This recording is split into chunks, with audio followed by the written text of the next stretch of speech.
Conte du ciel, Arnaud Dumouche.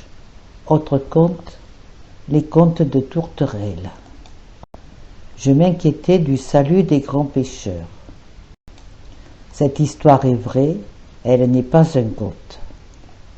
J'étais au restaurant avec un ami. Il s'était absenté un moment et tout était silencieux. Je cherchais un sujet pour occuper mon esprit. Je voyais les gens autour de moi, ceux qui passaient dans la rue, et j'imaginais leurs pensées. Tout d'un coup, j'entendis en moi comme une voix, ou plutôt une pensée qui m'habitait. Et cette pensée avait une voix douce et humble, celle d'un homme âgé, sage, d'un sage. Je me dis, eh bien voilà, je suis folle, et pourquoi pas? Quelquefois, il faut risquer la folie. Et puis ce silence m'ennuyait un peu. J'ai décidé de laisser libre cours à mon imagination et d'accepter de converser en pensée avec cette voix. La voix se mit à me parler de la mort des grands pêcheurs. Elle me dit, imagine un homme ayant toujours refusé de croire en Dieu et ayant le cœur très dur. Sa vie fut, à l'image de son cœur, une vie de péché. Cet homme meurt, que lui arrive-t-il? Je répondis, j'imagine qu'il risque l'enfer. Évidemment, cette pensée me troubla et m'attrista. J'hésitai pendant un instant à donner suite à cette conversation un peu morbide et pas vraiment divertissante. Ouf! Mais comme je n'étais pas satisfaite de ma réponse et que je ne connaissais pas vraiment la réponse, je fis un effort qui me demanda quelques longues minutes de réflexion pour me disposer à entendre la suite de cette conversation en espérant une réponse différente évidemment. Il me dit, cette personne, aussi méchante soit-elle durant sa vie terrestre, n'avait jamais cru en l'existence de Dieu.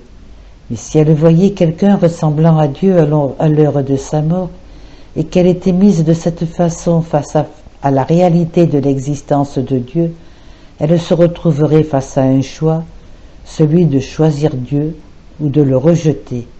Dieu offre ce choix à la mort, même aux grands pécheurs. Dieu est amour. Je dois dire que cette pensée me soulagea et créa en moi une grande joie. Et je perçus un sourire qui se dessina sur un visage imaginaire ayant la voix de la sagesse. Conte du ciel, Arnaud Dumouche. Autre conte. J'ai vu qu'on peut prier pour les âmes du purgatoire. Il ne s'agit pas de deux rêves, mais d'un seul rêve. En fait, je n'ai fait qu'un seul rêve concernant le purgatoire. J'espère que mon texte ne t'a pas trop dérouté. Si c'est le cas, j'en suis désolé. Je ne sais pas comment l'interpréter. Tourterelle. Je priais et offrais toujours mes souffrances à Dieu pour la conversion des âmes et pour ma propre conversion. Le temps passant, je me demandais si toutes ces souffrances offertes portaient réellement des fruits de conversion, et je m'endors sur cette pensée, n'attendant pas vraiment de réponse. Or voilà que je me mets à rêver. Je suis dans un lieu étrange, privé de toute lumière, et je marche d'un pas hésitant, espérant que mes yeux s'adapteront à cette noirceur. Peu à peu, j'y vois plus clair, et j'essaie d'identifier l'endroit où je me trouve. Cela ressemble à une énorme caverne. Je ne vois personne. Je semble être seul. Je décide de m'aventurer un peu plus loin, question d'explorer les lieux. Je découvre un étang ou un genre de lac de vase boue. En fait, je ne vois qu'une partie de ce lac qui débouche à l'intérieur de cette caverne. Je m'approche pour regarder de plus près, et je vois des formes humaines s'agiter, nager dans cette vase, comme si leur corps faisait partie même de cette boue. Je tente de leur tendre la main pour les secourir, mais voilà qu'elles me fuient. Elles ont vraiment très peur de moi et s'éloignent rapidement. Je tente à nouveau de leur tendre la main, mais je sens que cette vase m'attire comme si elle exerçait une force sur moi. Cette vase n'est pas de la vase, bien qu'en ayant l'apparence. Je dirais davantage une substance faite des impuretés des âmes, vices, et il s'en dégage une odeur de putréfaction. Je m'éloigne pour ne pas tomber dans la boue. et je tente à nouveau de les secourir avec l'aide de Dieu, mais ils me fuient de nouveau. Je m'interroge sur le pourquoi de ce petit manège, et une voix intérieure me répond: tu ne peux rien faire pour elle. Seules quelques rares âmes de grande sainteté pourraient réussir à en secourir quelques-unes, mais éloigne-toi vite. Je n'insiste pas parce que l'idée que ces âmes ne puissent être secourues n'arrive pas à pénétrer mon esprit, et parce qu'évidemment il semble y avoir urgence. Je m'éloigne rapidement. Je continue mon exploration. Soudainement, je vois des personnes. Ce sont des adolescents qui s'amusent à se blesser les uns les autres. Quel jeu étrange! Ils remarquent ma présence et ils sont vraiment très effrayés.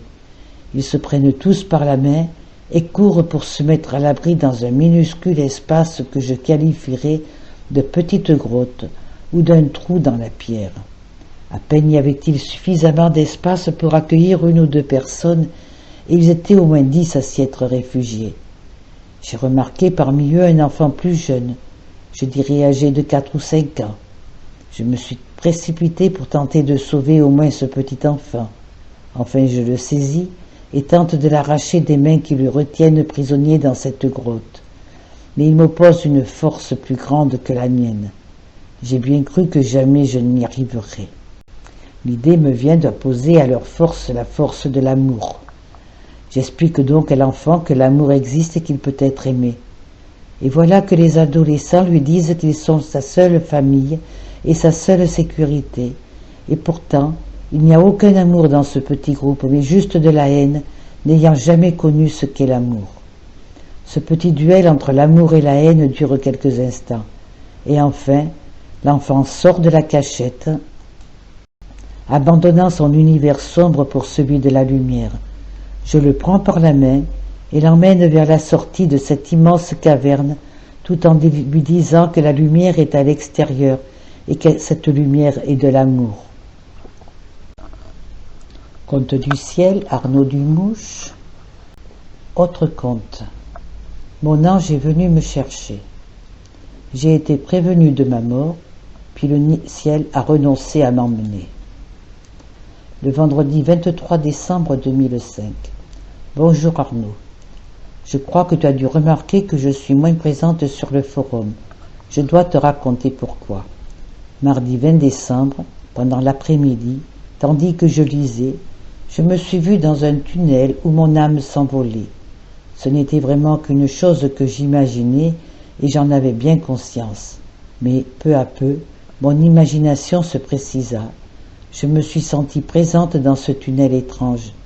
J'ai eu l'impression que bientôt j'y serais réellement.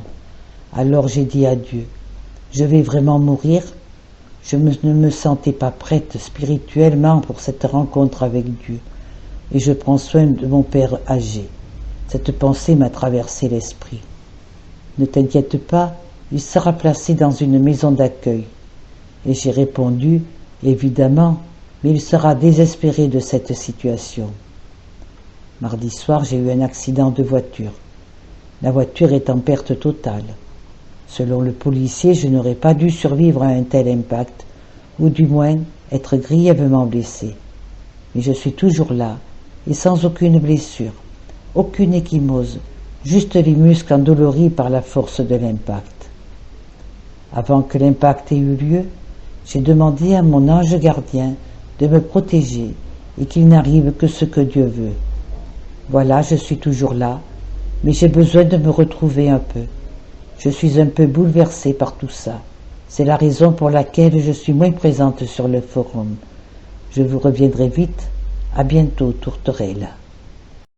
Chère Tourterelle, c'est vraiment étonnant. Je suis absolument persuadée que ton ange a écouté ta prière, que tu aurais dû mourir dans cet accident.